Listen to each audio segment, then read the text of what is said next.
Okay, gentlemen, it's 8 a.m., March 22nd, 2019. I call the meeting of the Economic Development Authority Board of Directors meeting to order. Are there additions or deletions to the agenda? Yes, Mr. Chairman, I have one addition, a resolution to request the County of Warren to serve as fiscal agent for the Economic Development Authority. Okay. All right. When do you want to speak with that? We can put that, why don't we do it after the number 8? After 8? We'll have an 8A.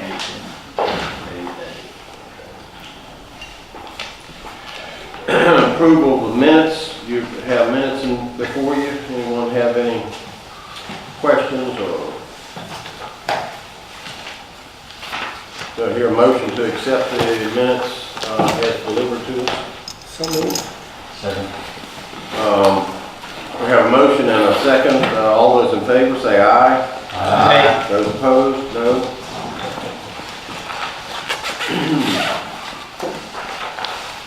Financials, pending delivery of funds. And we do not have that information before us. No, we have received some additional inquiries from the auditors this week, which Dan and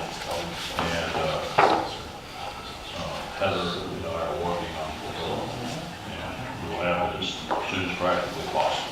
This is your night. I'm sorry. This is your night. Question? Yes. I guess I'm trying to understand, we still don't have it all They completed on? Okay. There's been a lot of interface with the authority's financial consultant, and the auditors were not quite ready to finalize the audit until they had completed the inquiries to the financial consultant.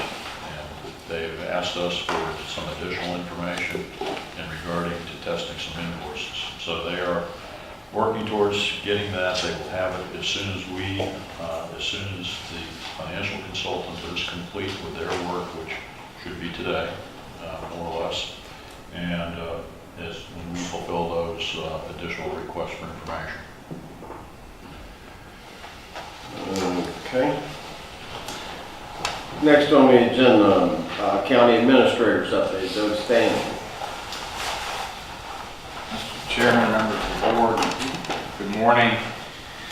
Some highlights. Development Review Committee met on February 27, 2019. Committee discussed projects in the county, including a proposed motor freight terminal on Winters Court. Winters Court is the access road that was constructed at the rear of the RSW Regional Jail. I believe that's part of the Walker Brew property. The Planning Commission will hold a public hearing on March 13th, and the board will hold its public hearing on April 16th on that application. DEQ has approved the plan for Taco Bell, and they've submitted a building permit application. The proposed rezoning conditional use permit and comp plan amendment for Crooked Run LLC, also a lighting project at Walmart. The committee also discussed town projects, including update on the special use permit for UPS, and received updates from the Action Inn and Dunkin' Donuts, both projects which are moving forward. The committee will meet again on March 27th. FY19 budget. The board met on March 19 at 9 a.m. to review the proposed 19-20 budget. We've got a special meeting scheduled for next Tuesday, the 26th, to authorize advertisement for a budget public hearing to be held on April 9th. At this point, we've been dealing with a deficit of about $5.84 million. The deficit includes a requested $2.3 million additional local dollars from the Warren County Public School System, which includes $1,089,000 for implementation of phase 1 of the 3-phase compensation plan to try to make our school system a little bit more competitive regionally.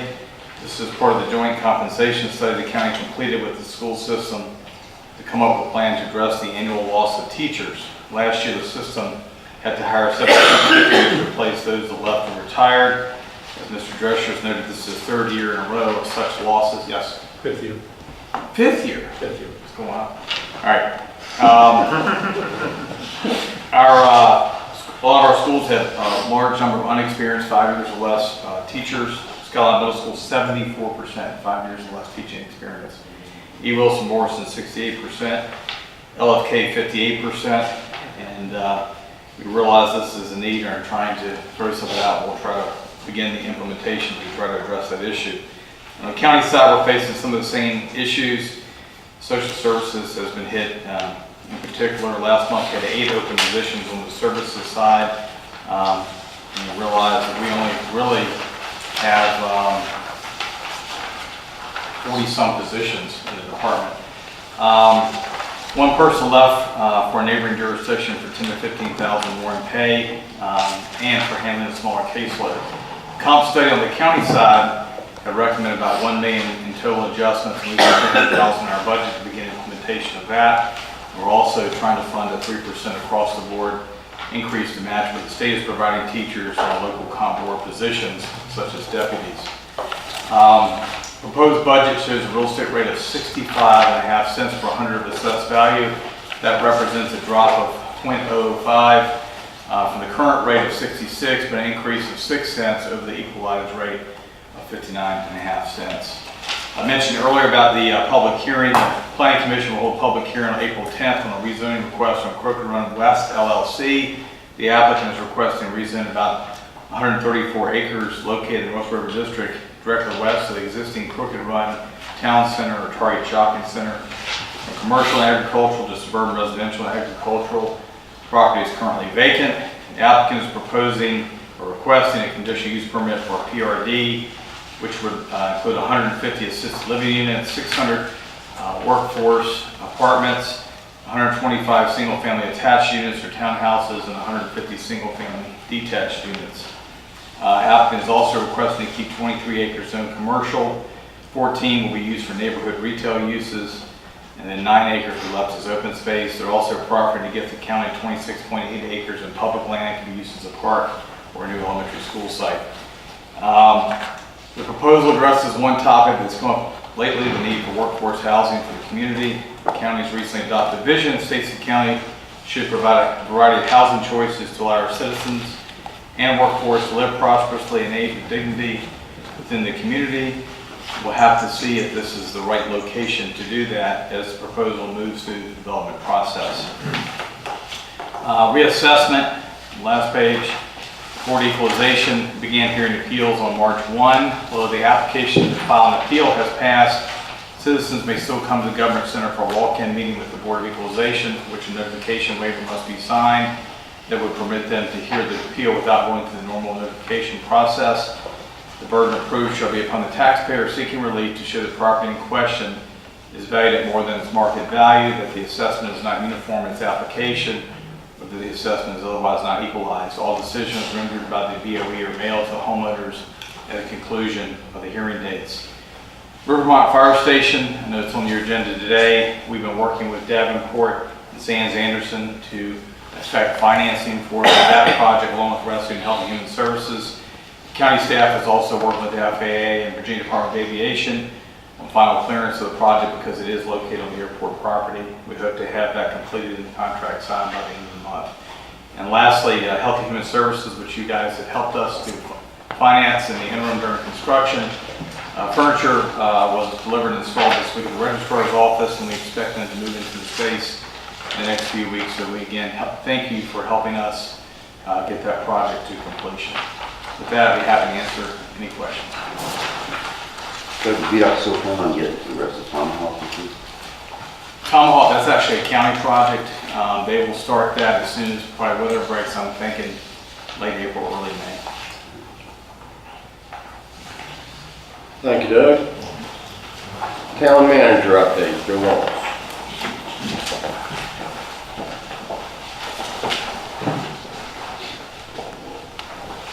Good morning, Chairman, Board of Directors. Just go through a few items here. Not a lot of changes have happened since the last month, but we'll go over some planning and zoning activities. The Planning Commission held a public hearing this Wednesday for reconsideration of the UPS special use permit. UPS had originally requested to use the back parking lot of the business center on Commerce to store tractor trailers and their brown service trucks. That was denied by the Planning Commission and forwarded to Town Council. Once it got to Council's privy, the Applicant had changed the use of the parking lot to just include ground trucks and custom parking and not tractor trailers. So council sent that back to the planning commission. They held a public hearing this week. Actually, the applicant removed the parking of the brown vans there and just only going to use that for employee parking. And so the planning commission reviewed that and has approved that and pushed that forward for town council's review. Board of Architectural Review, last night we did hold a joint meeting with the bar and the facade advisory committee. We reviewed and approved 16 facade plans that was prepared by Kathy Frazier with Frazier and Associates. The BZA did not meet this month due to no applications to review. The Community Development Block Grant, our next project management team is scheduled for the 2nd of April, but we did, like I said, we had a joint meeting last night, the Facade Advisory Board meeting with the BAR.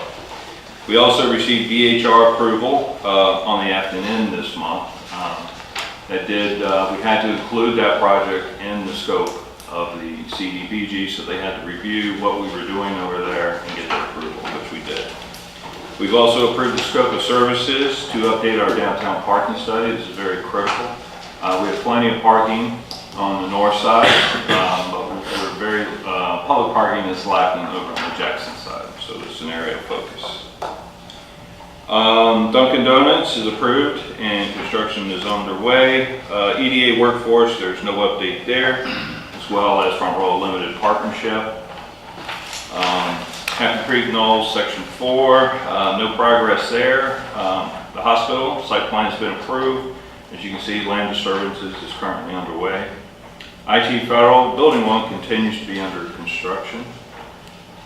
On the town projects, the corridor reliability project that we're working on, we're hoping to come to council in April with a true loop out to the corridor with what would be the best route selection along with cost. Like I said, I'm hoping to bring that to council in April to move forward to get a true loop out in the corridor.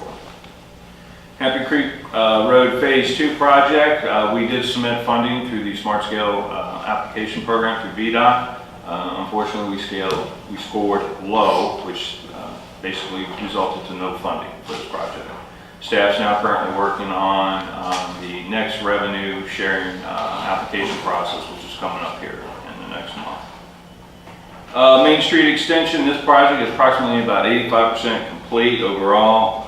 The remaining items is this bioretention pond behind Building 1 that we have to get resolved with Kirk Tran.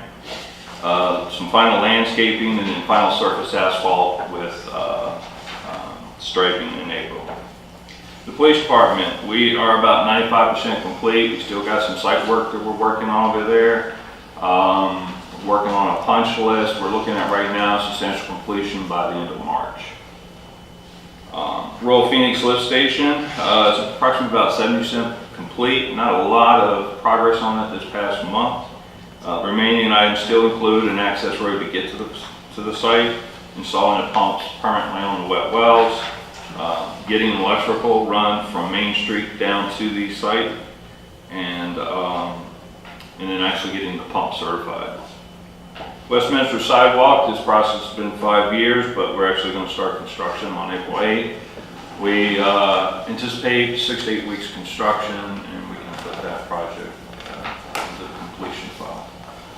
Other than that, I'm here to answer any questions. What's included in the punch items? Like this week, we went around the exterior, saw there was any discrepancies, poor workmanship. It's just a laundry list of items that you normally would have in any new facility.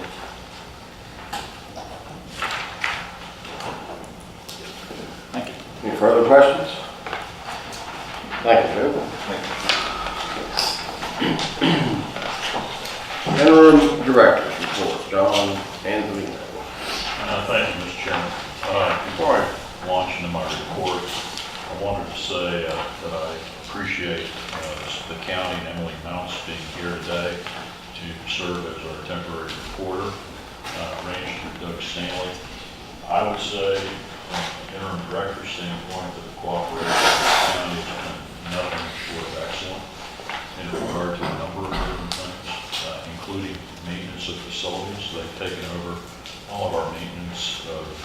outside facilities and some of the inside maintenance as well. As you know, we own a couple of properties, and those properties needed some work.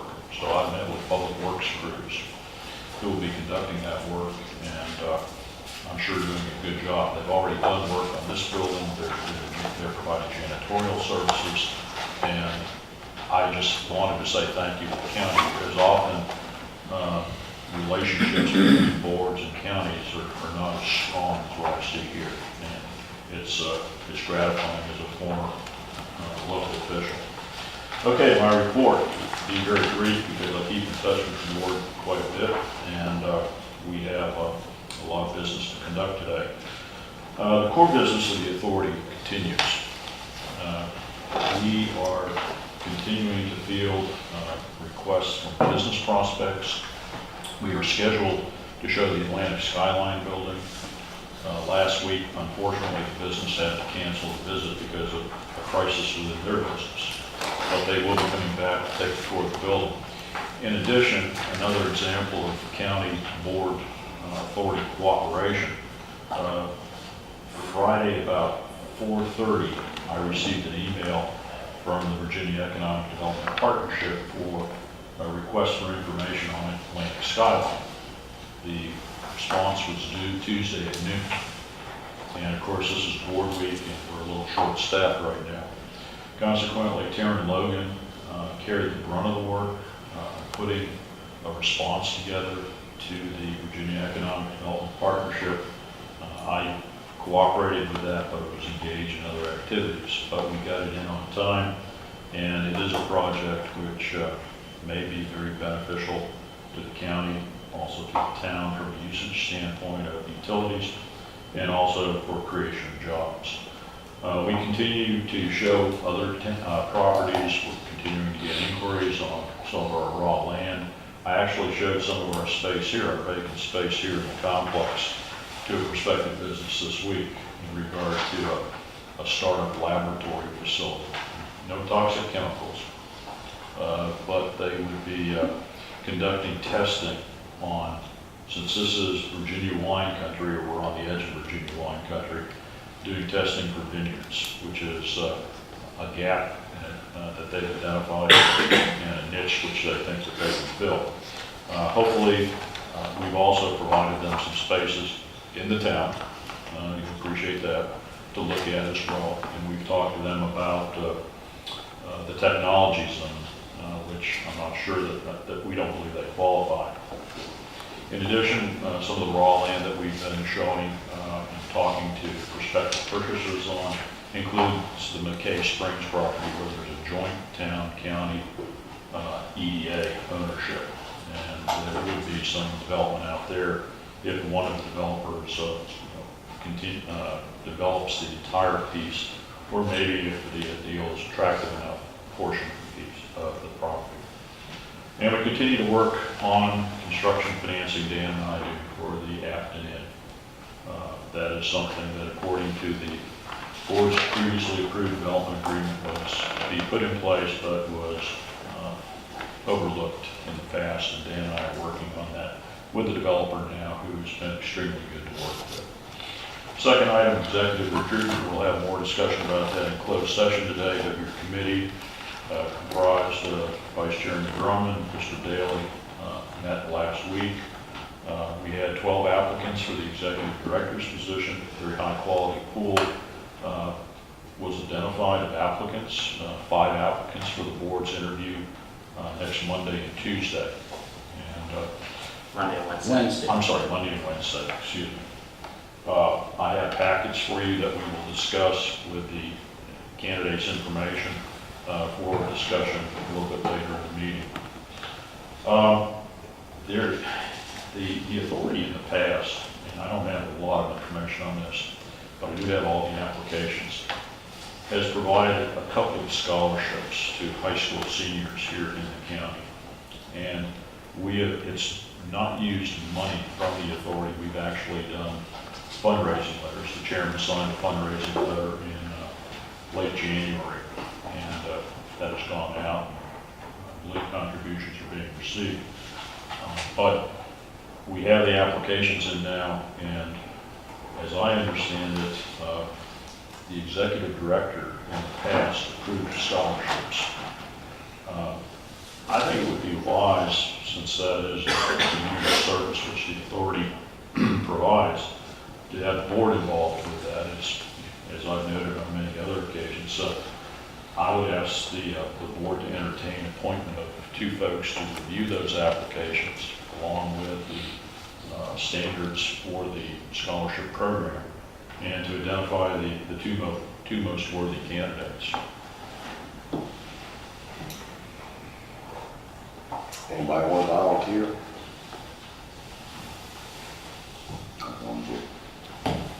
We have Bruce has volunteered and our treasurer, Tom Patterson.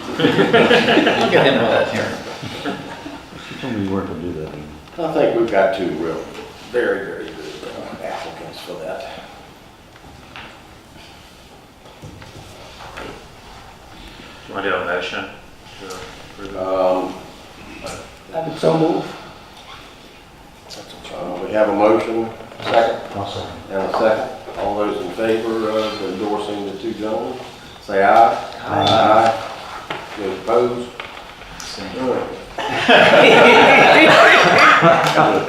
Quick thing. Okay. I have one other thing it will take a few minutes to discuss. That's the proposed fiscal year 2020 budget. You have that included in your packet, and at your last meeting on February 22nd, I asked that the board appoint a couple of members to serve on your budget committee so that they have an understanding of what the budget looks like and how it works, better understand how it works. What we've attempted to do, we did meet a couple of weeks ago, and we did review the budget. I've attempted to simplify the budget as much as possible. The previous budget, there were a lot of transfers of funds. We had some maintenance operations included in capital that shouldn't have been there. So I tried to include what is appropriate in operations and identified sources of funding. This will be a budget which relies heavily upon county assistance, and there is a motion for discussion on a topic which will further impact the budget if it's adopted and the agreement is reached. But what we've attempted to do is I provided you a budget message which describes each of the major categories and what the expenditures are. It's been a difficult budget to develop, given the available information and the information being fluid, as I previously noted. However, what we have developed for the board is a budget which shows your personnel, and that was adjusted this week because of some adjustments in personnel. Cost for the budget committee will note a reduction there. What we've represented under administrative assistant is the midpoint of the county's salary range. And that gives us a little bit of flexibility in hiring. I believe the minimum for administrative assistant is approximately 33,000. Joe's Sappel has provided me that information, so we placed the midpoint in there just to be safe, depending upon the candidate. We've also asked for 1 day a week CPA assistance for any of the county's finances, and that's the item that may be impacted.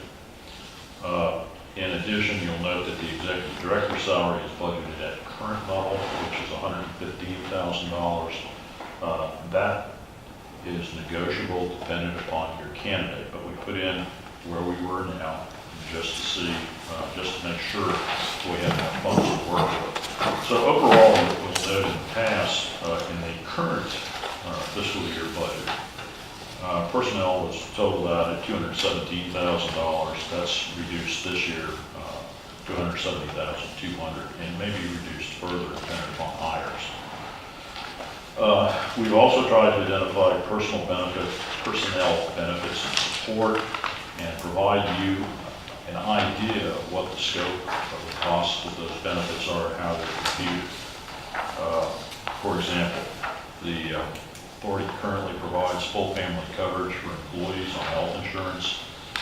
That's about $1,400 per employee per year. We are in the process of finalizing the application to Anthem, which is part of the local choice program. We're a member of that. And we may have some changes in rates there. The federal taxes speak for themselves. The authority has its own deferred compensation system through the International City County Management Association. The employees pay 10% of salary. And you'll note, as I was making adjustments, this was a pretty busy week for me here as the interim director. There's a typographical error in that proposed budget. It shows 56,500. It's actually 16,500, which reduced $500 because of changes in personnel costs above. It does not affect the bottom total for this particular area, but I will send you a corrected copy of that. I apologize for that.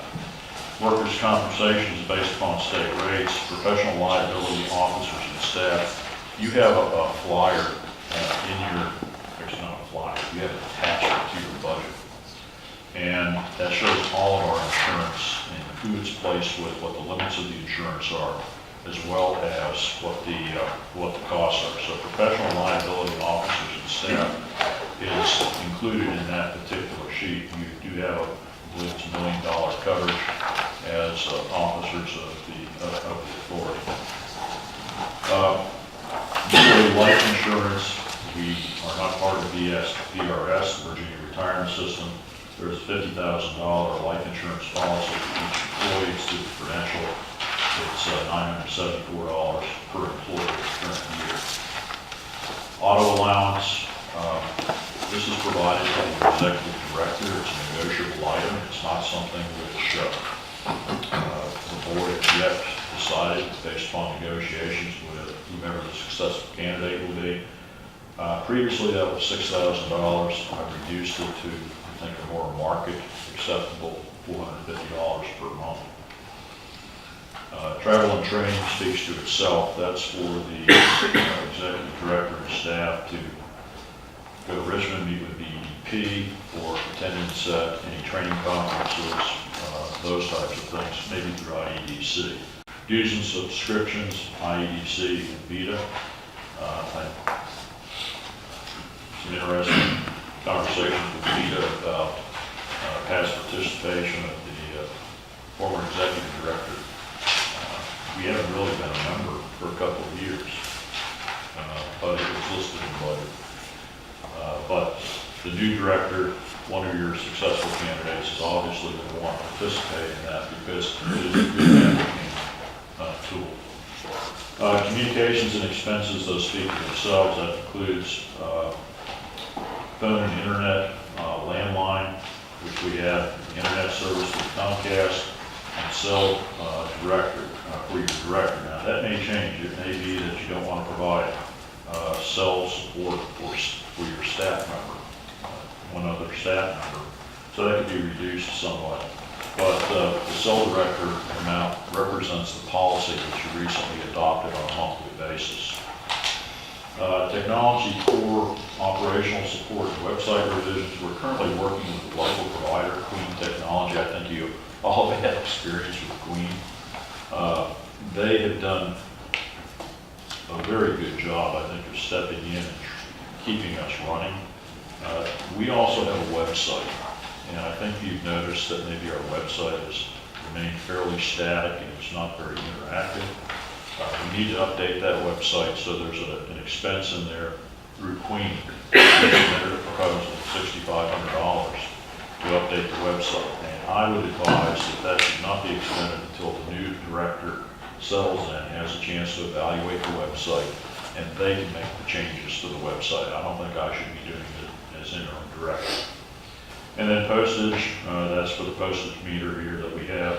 So those costs, those costs are $17,500. Office support, copy release, supplies, printing, those are billed constant. This is a good copy machine. It's gotten its use this week. We've got Carol Dingle in here scanning documents all week. And I've been making copies. I've been very satisfied. It didn't jam one time. And that's fairly unusual for a copy. Your utilities costs.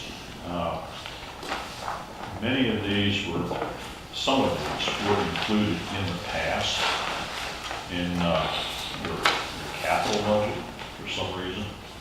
But what we have done is we identified the sources of the service, and we have developed as attachment 1 a summary of those particular expenses. This does take into account property and liability insurance as well, which is included on the attachment.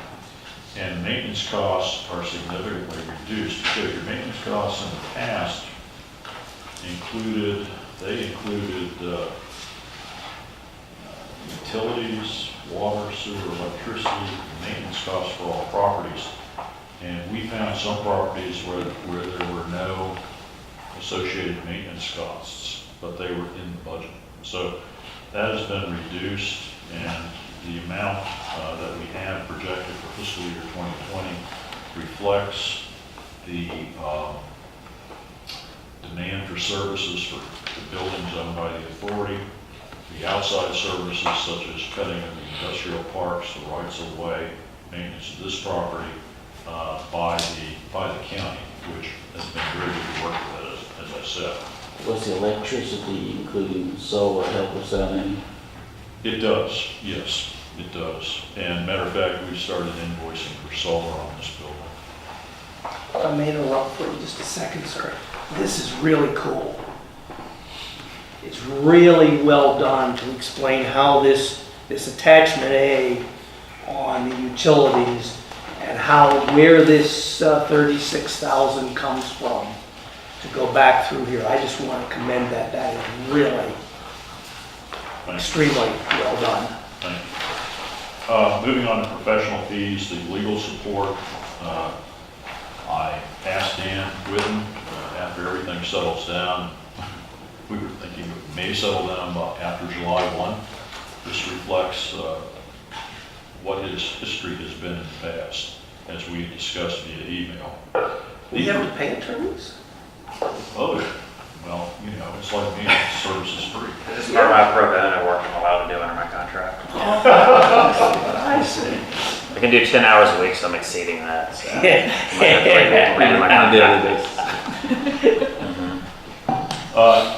And it also includes auditor expenses, and we've got to get going. And I will get this started before your director arrives. But I think we need to go out for a request for proposal for audit services for fiscal year 19. And see what's out there as far as competition in the audit field. That hasn't been done for quite a while. Mr. Chair, just a comment. I know you added an item that's referencing fiscal agent. If that were to come to play, that would fall under the purview of the county's audit, I believe, so you may not need it. So just keep that in mind. Tom, am I missing something? I see on the professional fees, does that include the CPA we've had in here each week? I didn't see her under any other. She was grouped together under 40,000. In your budget or the old budget? In the new budget, Okay. that would be included under accounting staff. And we would probably try to retain a CPA who was more local and not affiliated with a firm. And we have somebody in mind, but we may not need that service if the board chooses to enter into an agreement with the county to serve to serve as our fiscal agent. They will handle all the financial. How do you envision that though, Doug, if I could ask? How does the county service us with somebody once a week? Essentially, we've had a day a week with the past CPA that was here. How do you envision that happening? Well, again, if you won't need those services, if we act as a fiscal agent, all your bills, invoices, accounts payable would run through the county, your payroll would run through the county potentially. So I think we'd have to sit down and look at that, but For instance, we act as fiscal agent for the Skyline Criminal Justice Academy, so all their bills and invoices come in, all the payroll checks and stuff come out. So Gotcha. we could certainly take a look at that, but really would take a lot of that off of the back of the EDA. And when I served as county administrator for Carolina and Amelia, we served as fiscal agent for Community Services Board as well as for a couple of other related boards when I was in Carolina. It placed a little bit of additional work on the staff and finance and the treasurer's office, but it wasn't that significant. And so this is probably a good idea. Gotcha. But that will change your budget if that does come to realization. And then we included, because on the back side of that page, some money in the budget, although it's not as significant as in the current year's budget, for engineers and consultants. Occasionally, when we're working with a business prospect, we have a piece of raw land, we may need to see how a conceptual works on that, working with a business or industry, or answer some questions. So that would be with a contracted consultant. In the past, the authority did have a joint agreement with the Northern Shenandoah Valley Regional Commission. Yes, next door for that service.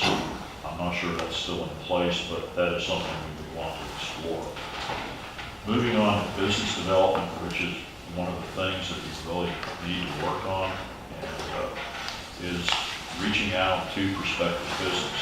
We have 3 expenditure items there.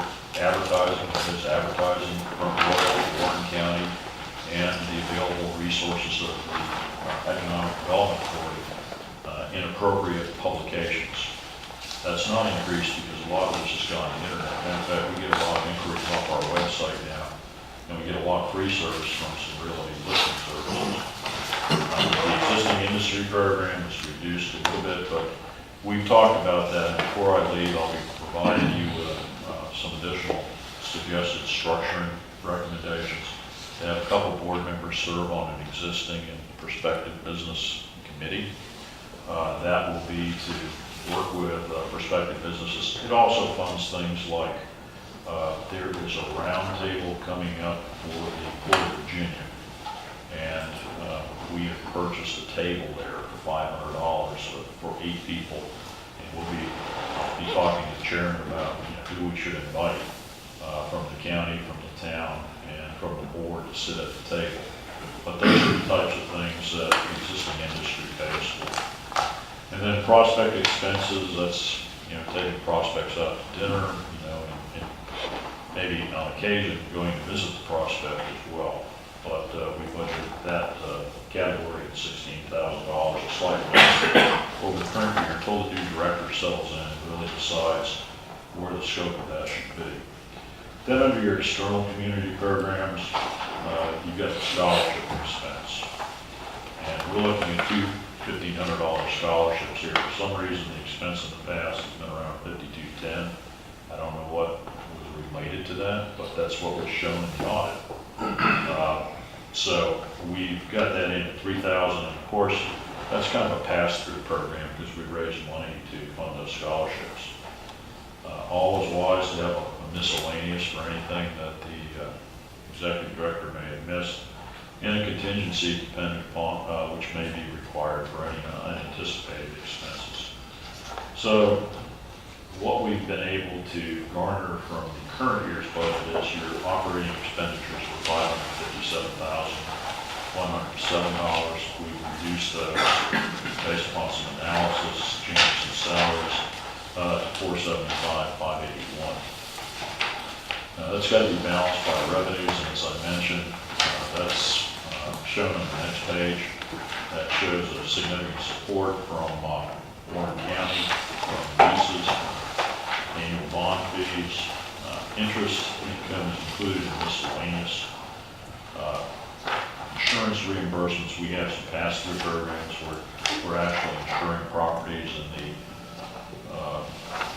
the lessor or lessee is reimbursing us for insurance.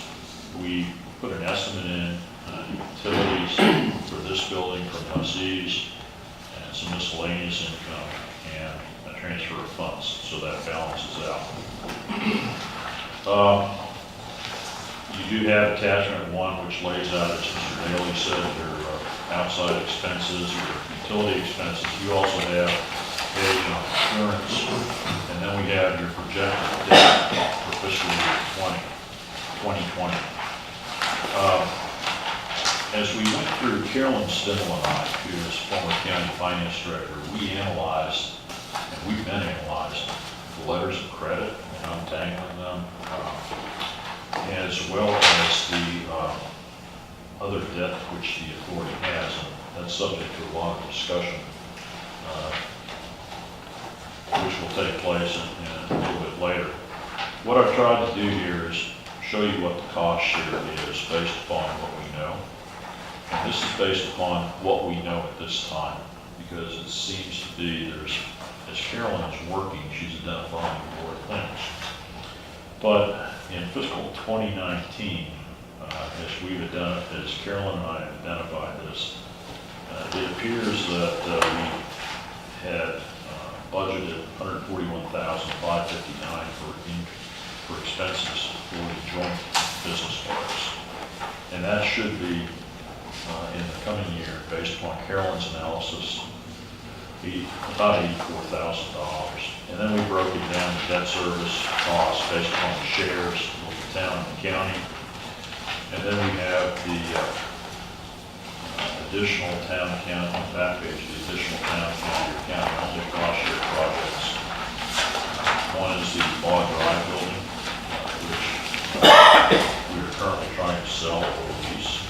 And then we have EDA only debt, which is on this building, in Aztec's development, the Stokes building or Main Street Market, and 404 Fairgrounds. Strasburg Road came off the books this year because it was sold. So our expenses for total EDA debt expense are, as we've identified, $57,000. Those expenses all balance out to $457,609 in expenses for debt, which is balanced by the county's share, the town's share, and then a small portion from the EDA.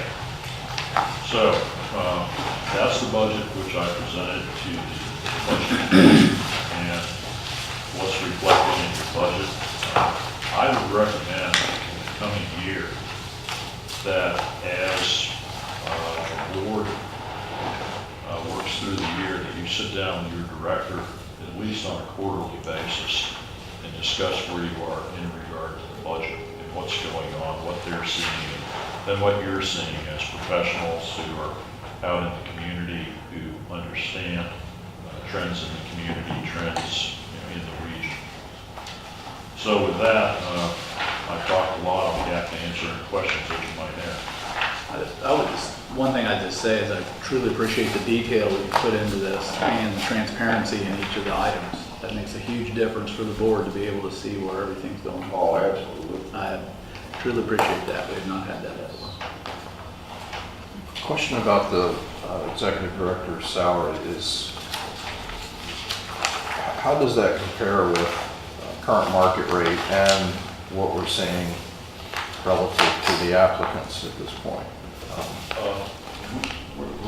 We're not asking for salary information on the applicants. It's a negotiable item. Yeah, I understand it's negotiable, but most applicants will at least ask or We are probably comfortable at that level. Knowing the applicants as I do, I think you've got a lot of room for decent negotiation there, and that is an upper limit. I'm trying to answer that question without giving anything away, since you'll be interviewing applicants and negotiating with them. But that's a safe. It is a very comfortable level of compensation for this region.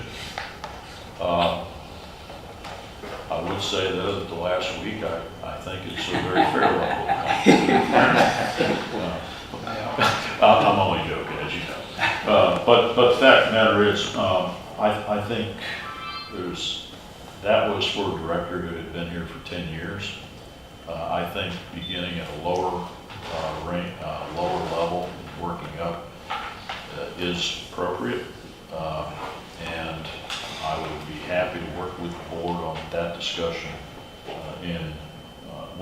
to that stage. But we decided to budget at the upper level just to be safe. Thank you.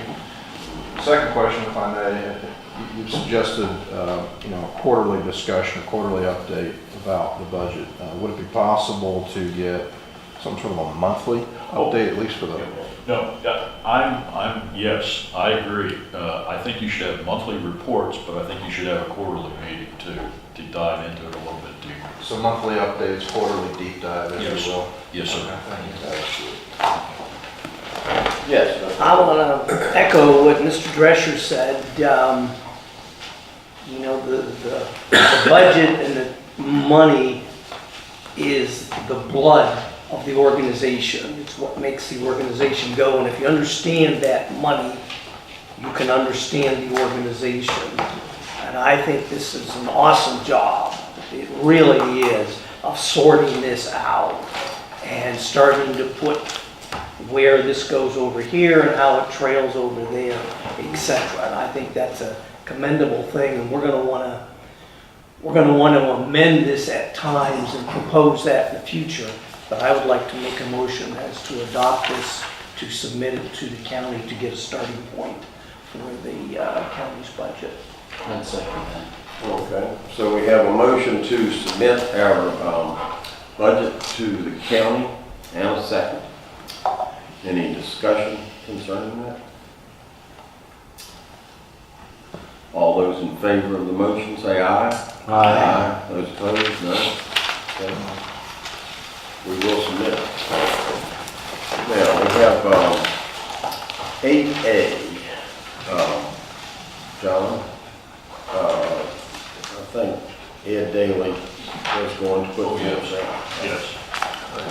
I can read the resolution. Basically, it just says, whereas the authority desires that the county act as the authority's fiscal agent for the purposes of administering the academy's, authorities. I read this late last night, and they changed that. It's similar to what we did for the academy. Payroll and benefits and processing the authority's accounts payable and receivables. Now, therefore, the authority requests that the county act as the authority's fiscal agent related to accounts payable, accounts receivable, payroll management benefits, and related banking treasurer services. That's an excellent idea. Any discussion concerning that? Yes. Just a quick thing referring to what Mr. Llewellyn was talking about before. If this is adopted, then I would anticipate there would be some type of a discussion with somebody from the board and the director and Mr. Stanley's office to create, I would guess I'd call it a memorandum of understanding, so that all the board knows how things flow, and the county knows what we're doing, and so forth, just so that everybody gets to see it. Yes, that's what we did with the academy. I drafted an MOU, and it disclosed everything that would happen between the two parties, as well as the cost. I think Carolyn's looking now at the number of transactions to determine the cost. So it probably is going to be a little higher than the academy, but I'm not sure. She's working on those numbers. And I would say that you get far better information, you get it on time, and it will be accurate. What is the cost of the academy? I think it's around $7,400. Yeah. And I think maybe around maybe a little higher for the EDA, but maybe around there. Yeah, because we've got, a couple of other programs, yeah. But even then, the board needs to understand that based on what I've proposed to the budget committee recommended, it's less than what, having a CPA installed. It's going to be less than this 18,000. Yeah. Yes. Yeah. And the county also has a fiscal agent for the different fire stations, so we definitely have experience doing that. And then, like Mr. Stanley was saying, then it would come under the county's auditor, so you'd save that cost as well. Good point, yes. Which is So the accountant that comes every Friday would not be needed after that, correct? No. Okay, we have a motion to let the county handle the finances. Can we explain it any different than that? We say a motion to adopt the resolution by the EDA to request the County of Warren serve as fiscal agent for the authority. Okay. And we would still have our own, if I may, we still have our own, do our own finance things, but we go through the county's process. So that somebody is going to know when there's a check, nobody's gonna sit out there, well, where'd that come from? Because it's gonna be in the county process, and there's gonna be a couple of checks and balances on it each way. And they would be submitting our quarterly report and monthly summary. Okay. So like my office, my department, I get a monthly report that has percentages, how much I've used of each line item of my budget. And then the treasurer would set up a separate account for EDA monies. And so, yeah, it would take a little bit, working with the treasurer, working with the finance department, and as well as administration. So to be clear, this is a request for the. Yes, so the board of supervisors will still have to adopt a resolution to do this, but I thought we should request it first before the board of supervisors considers it. And this would be effective July 1 if it's approved. 'Cause there's a- Oh yeah, sorry, I forgot to say, it would be July 1 if we did it. Yes. Any other questions concerning this? Question? Do I hear a motion to accept that proposal? So moved. Second? Second. All those in favor say aye. Aye. Those opposed? Carried.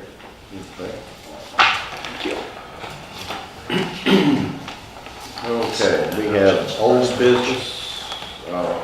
John, did you have? No, sir. I don't think so. Okay.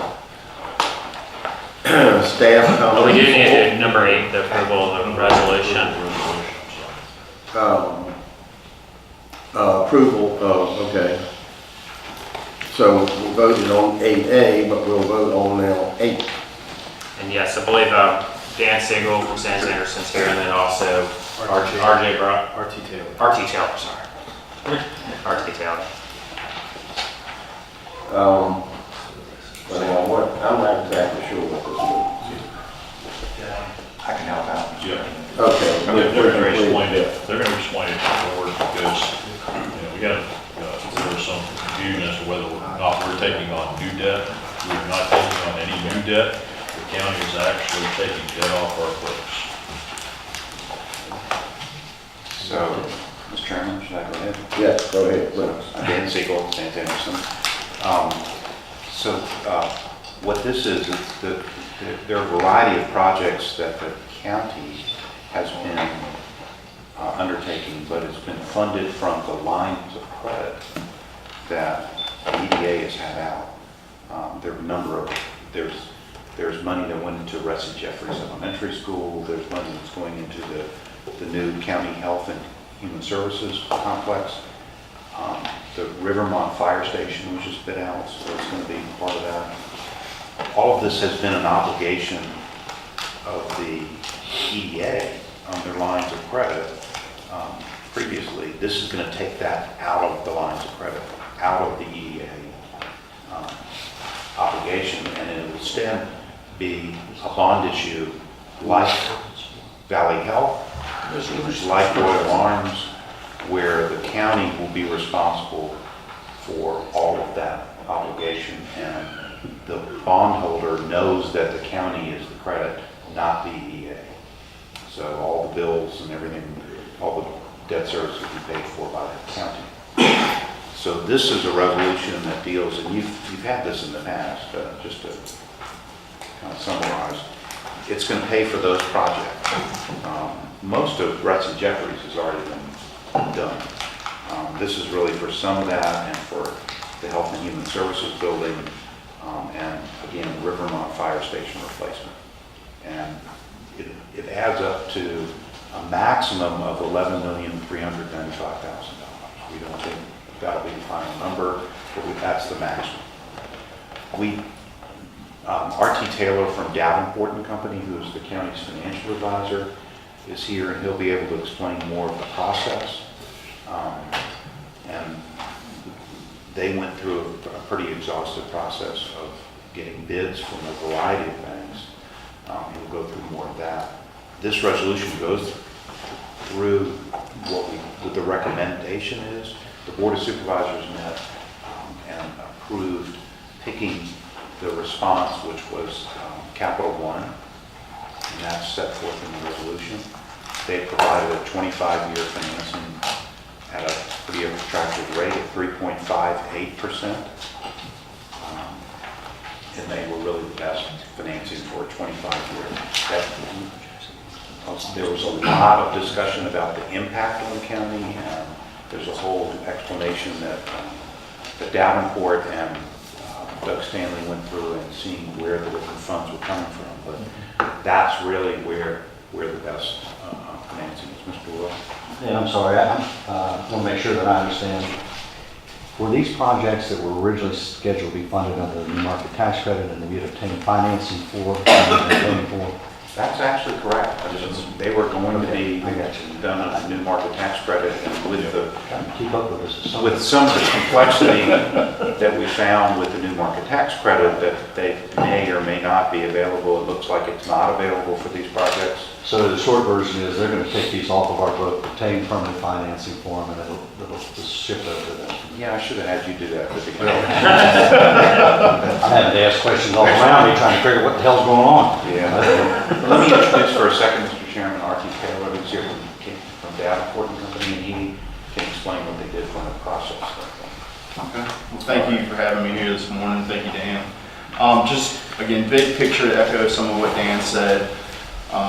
We worked with the county to go out and assess viable financing options for the, in total, $15 million of projects. Now, the county has set aside some funds that will downsize the borrowing to roughly $11 million. And for the due diligence of the process, we went out and dual tracked funding options. So on one hand, we went out with a bank RFP and asked the banks to provide rates on a date certain. We also, contemporaneous to that process, we submitted an application on the county's behalf to Virginia Resources Authority to potentially participate in their upcoming spring pool, and which will price on or about May 8th and close and be funded on May 22nd. So throughout that process, we were actually able to get 10 proposals from 10 separate banks, and essentially, whether you borrow through VRA or Capital One, it's roughly 3.5%. So Capital One actually provided a fixed rate of 3.58% that will be held firm through closing in mid-April, April 12th, is what we have assumed for right now. So their rate is, right now it's fixed, held firm, and will be locked in through the whole 25 years. VRA, the same comparative analysis, is just below at 3.45%. So it's slightly better all in, but by such a de minimis amount, over the next 50 to 60 days before it prices, those rates are not locked in yet. We won't know until May 8th what those rates will be. Given that a slight market movement of 0.1% could occur between now and the next 50 days, again, the difference between the debt service options will be de minimis comparatively speaking. So the county, as Dan said, went ahead and selected to move forward with the Capital One proposal. So, Mr. Chairman, the resolution that's before you approves the basic form of the documents, the bond issue itself. So the bonds would be a maximum of $11,395,000. It would have approximately a 25-year term. The documents are similar to what you've seen in the past. There'll be a ground lease. In this case, the school board owns the property. That would be the collateral of the Health and Human Services building. So that will be ground lease to the authority. Then the authority will lease it back under a financing lease, and that's in the lease agreement, from the EDA, and pay the debt service under that lease payment. And then there'll be an assignment of both the ground lease and the lease agreement to the lender, Capital One. And there's a bond purchase agreement that sort of sets that out. And those documents are before you. They're in draft form. We still haven't gotten comments from the bank. But we have about 2 weeks to get that, 2.5 weeks. And I can go through in detail, Mr. Chairman, the provisions of the resolution, but unless there are questions, We have before us these pages, and it's gonna be hard to sit here and read the whole thing. Does anybody want to hear it all, or is the explanation good enough? The county's reviewed all this. yes. They reviewed all this, they agreed to it, they're, That's correct, and this is similar to what you've done again in the past. The main thing is that it's very clear that the EDA is not responsible, is not obligated on this debt. This is a limited obligation of the EDA, payable solely from the revenues from the county and the collateral or security provided. And in fact, none of the officers, directors of the EDA are responsible in personal liability as well. So that's going to be clear in all the documents.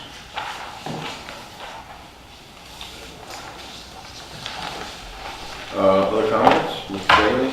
I would like, number one, make a motion for approval of the resolution, and that's the only approval you need from us. Yes, sir. And then number two, these documents are typical, they're very standard, they're as clear as mud. But everything is, it seems to be in there, what I saw. And I think something like what Mr. Anzivino did in the budget, showing these different projects extended out to show how they're divided in here, would be helpful just for our reference. Second that motion. And we are working on mapping Yeah. out this. Yeah. We have a motion and a second. Any further comments or questions?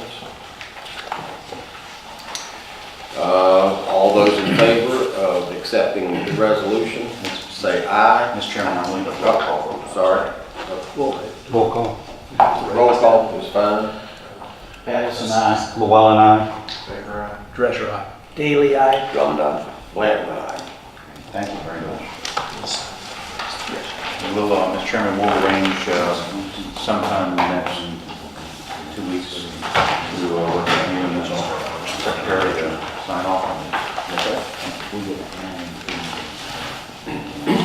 Okay. Staff comments, director comments?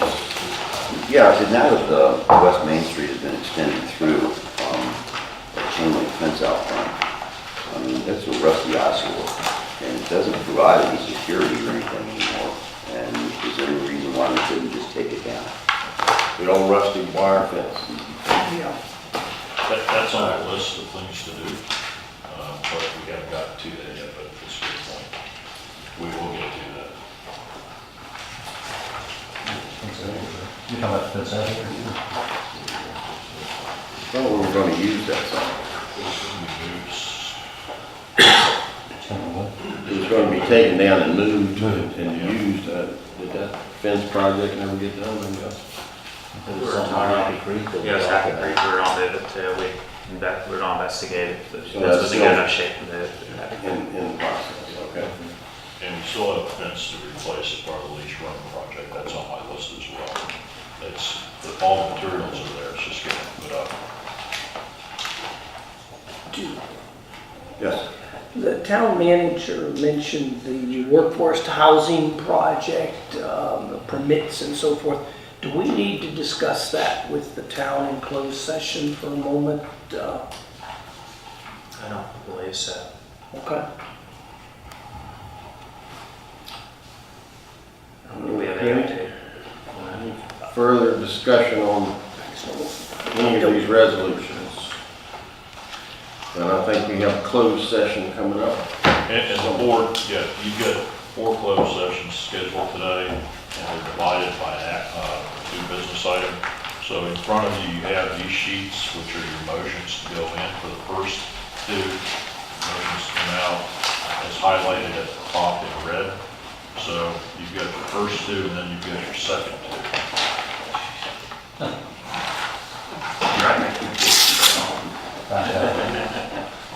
Somebody want to move us into that, please? I, Patterson, move that the Board of EDA vote to go into closed meeting under the provisions of section 2.2/3811 of the Virginia Freedom of Information Act for the following purposes.